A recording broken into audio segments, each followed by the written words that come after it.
नमस्कार प्यारे बच्चों। पिछली कक्षा में हमने पाठ 2 का एक पृष्ठ पढ़ लिया था और आइए कहानी का आगे आनंद लेते हैं। अपनी पुस्तक खोलिए।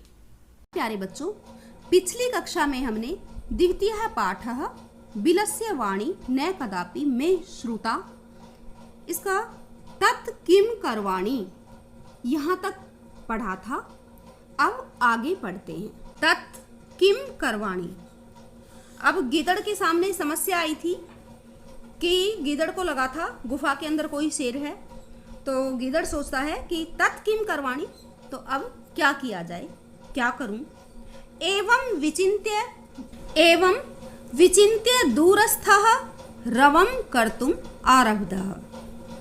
एवं विचिन्त्य, ऐसा सोचकर, विचिन्त्य सोचकर, दूरस्थः दूर स्थित होकर, दूर खड़े होकर, गुफा से दूर खड़े होकर, रवम, रवम कहते हैं बच्चे आवाज को, ऐसी आवाज जो स्पष्ट नहीं होती है।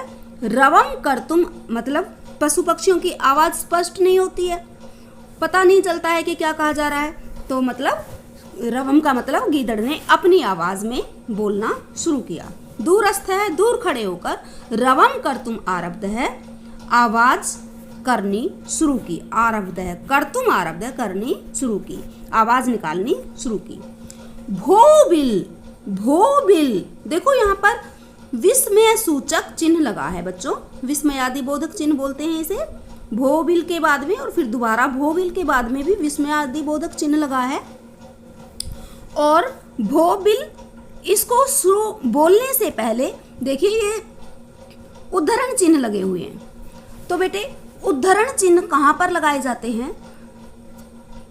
जब बोलने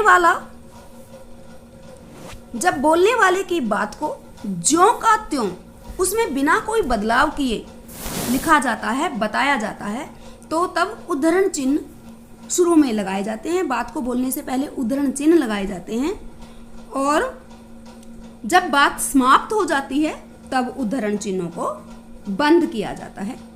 देखिए उद्धरण चिन्ह जब हम लगाते हैं तो वो ऊपर से शुरू करके नीचे की तरफ बंद होते हैं।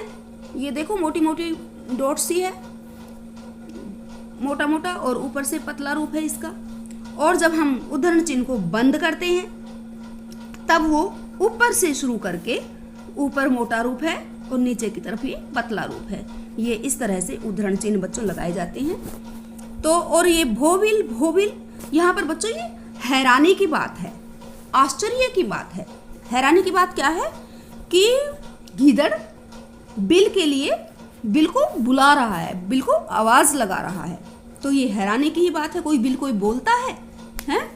तो ये हैरानी की बात है, इसलिए यहाँ पर विस्मय सूचक चिन्ह लगाया गया है।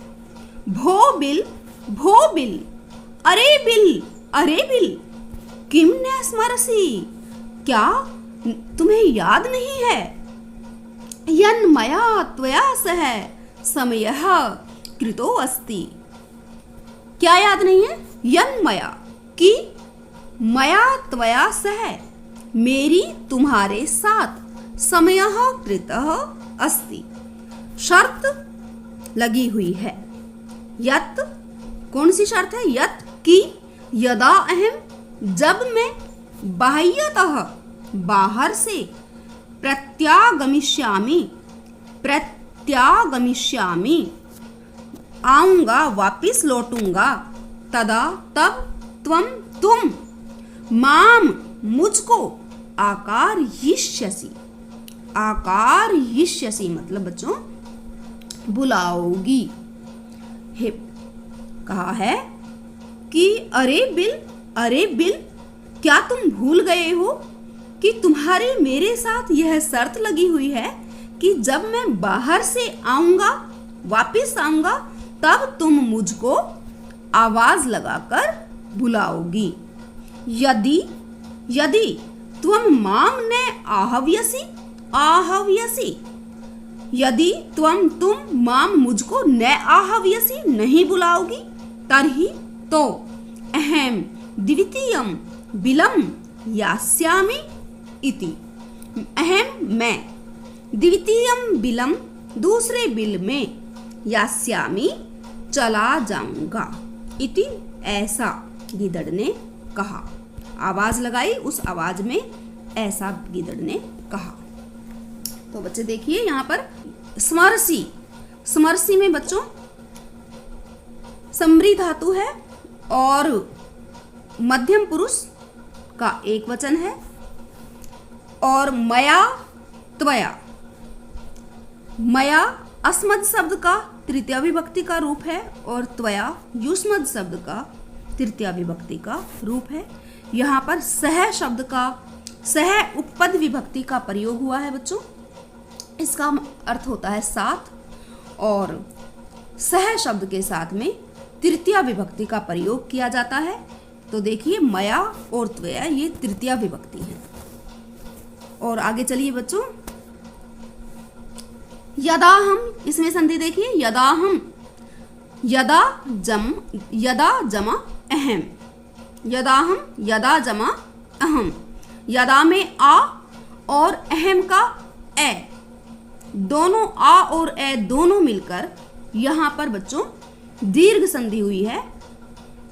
रूप में आ और ए दोनों को मिलाकर आ बना दिया गया है। तो यदा हम ये संधि युक्त पद हो गया।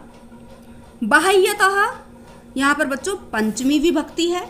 युष्मद शब्द का प्रथमा विभक्ति एक वचन का रूप है और माम, माम ये अस्मद शब्द का द्वितीय विभक्ति का एक वचन रूप है।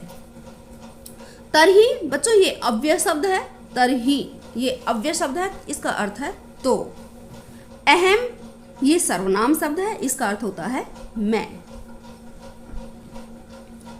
तो आगे चलिए बच्चों, अथ एतत् श्रुत्वा, अथ एतत् श्रुत्वा सिंहः अचिन्तयत्, अथ इसके बाद यह सुनकर, एतत् श्रुत्वा यह सुनकर सिंहः अचिन्तयत् शेर ने सोचा, नूनम ऐसा गुहा स्वामिनः सदा सम आह्वानम करोति, शेर ने सोचा निश्चित रूप से यह गुफा हमेशा, सदा मायने हमेशा, प्रतिदिन, हर रोज जब भी स्वामी बाहर से आता है तभी स्वामी ने है समाह्वानम करोति, स्वामी को, अपने मालिक को बुलाती ही होगी। परंतु मद भयात न किंचित वदति, परंतु लेकिन मद भयात मेरे डर से, न किंचित वदति कुछ, किंचित न वदति कुछ नहीं बोल रही है। तो बच्चों आज इस कक्षा में हम यहीं तक पढ़ते हैं। परंतु मद भयात न किंचिदपि वदति, शेर सोच रहा है कि मेरे डर के कारण यह गुफा कुछ भी नहीं बोल रही है। अगली शेष कहानी को हम अगली कक्षा में पढ़ेंगे।